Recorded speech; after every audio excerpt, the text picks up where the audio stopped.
60,000 کا لشکر، پہاڑ جیسے ہاتھی، اور ایک ایسا غرور جو کہتا تھا کہ آج کعبہ کو زمین بوس ہونے سے کوئی نہیں بچا سکتا۔ مکہ کی گلیاں خالی تھیں، لوگ پہاڑوں پر چھپ کر سسکیاں لے رہے تھے، اور نیچے تنہا کھڑا تھا اللہ کا گھر۔ لیکن پھر آسمان پر ایک عجیب سا اندھیرا چھایا۔ وہ بادل نہیں تھے، وہ موت کے فرشتے بھی نہیں تھے، وہ تو ننھے سے پرندے تھے۔ پرندے؟ مقابلہ ہاتھی؟ عقل کہتی ہے ناممکن، لیکن تاریخ کہتی ہے سبحان اللہ۔ یمن کا بادشاہ ابرہہ، جس کے دل میں حسد کی آگ لگی تھی، اس نے سونے اور چاندی سے ایک چرچ بنایا تاکہ لوگ کعبہ چھوڑ کر وہاں آئیں۔ لیکن جب اسے ناکامی ہوئی تو اس نے فیصلہ کیا کہ وہ جڑ ہی کاٹ دے گا۔ اس نے اپنے سب سے بڑے ہاتھی محمود کو تیار کیا۔ یہ ہاتھی نہیں، اس دور کی سب سے بڑی جنگی طاقت تھا، جس کے ایک پاؤں کے نیچے 20 انسان کچلے جاتے تھے۔ جب یہ لشکر مکہ کے قریب پہنچا تو مکہ کے سردار عبد المطلب، نبی صلی اللہ علیہ وسلم کے دادا، ابرہہ کے سامنے کھڑے ہو گئے۔ ابرہہ کو لگا وہ رحم کی بھیک مانگیں گے، لیکن انہوں نے کیا مانگا؟ اپنے 200 اونٹ۔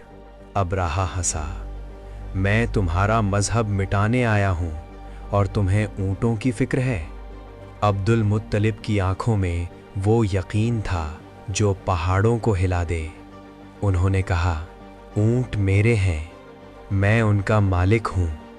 وہ گھر اللہ کا ہے، وہ خود اپنا دفاع کرے گا۔ اگلی صبح لشکر تیار تھا۔ ابرہہ نے ہاتھی کو کعبہ کی طرف بڑھنے کا حکم دیا، لیکن ایک عجیب منظر ہوا۔ ہاتھی محمود گھٹنوں کے بل بیٹھ گیا، اسے مارا گیا، زخمی کیا گیا، لیکن وہ 1 انچ آگے نہ بڑھا۔ جیسے ہی اسے یمن کی طرف موڑتے وہ دوڑنے لگتا، جیسے ہی کعبہ کی طرف کرتے وہ پتھر بن جاتا۔ اور پھر آسمان پر کالے بادل اٹھے، وہ ابابیل تھے۔ ہر پرندے کے پاس مٹی کے 3 دانے تھے۔ مٹی کے دانے؟ لشکر ہنسنے لگا، لیکن ان کی ہنسی چیخوں میں بدلنے والی تھی۔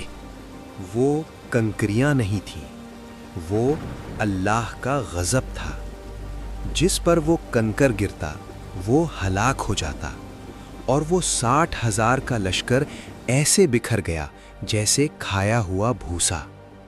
ابرہہ بھی اس عذاب سے نہ بچ سکا۔ وہ بھاگا، لیکن موت نے اسے نہ چھوڑا۔ کعبہ کی دیواروں پر ایک خراش تک نہ آئی۔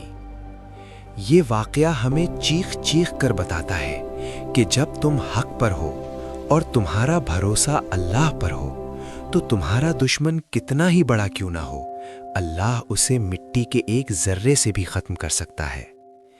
اسی سال اسی مکہ میں رحمت عالم صلی اللہ علیہ وسلم کی ولادت ہوئی۔